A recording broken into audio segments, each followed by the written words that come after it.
Magandang araw sa inyong lahat at welcome sa aking channel. Inamin ng kapamilya actress na si Kim Chiu na mas sweet at mas naging affectionate siya ngayon sa mga mahal niya sa buhay. In fairness, ibang-iba ang aura ngayon ni Kim at Paolo Avellino. Kitang-kita ko sa mga itsura nila ang tunay na kaligayahan. Tingin ng ilan ay level up na talaga pagdating sa kanilang personal lives.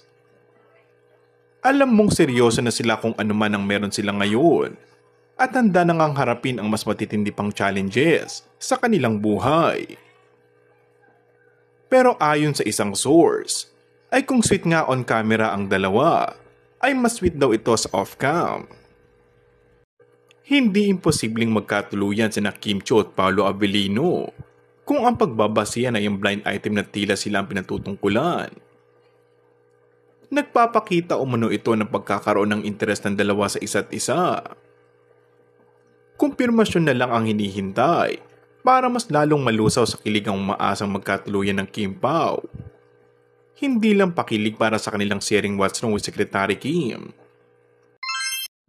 Kung bago ka lang sa akin channel ay mag-subscribe at pindutin na rin ang notification bell.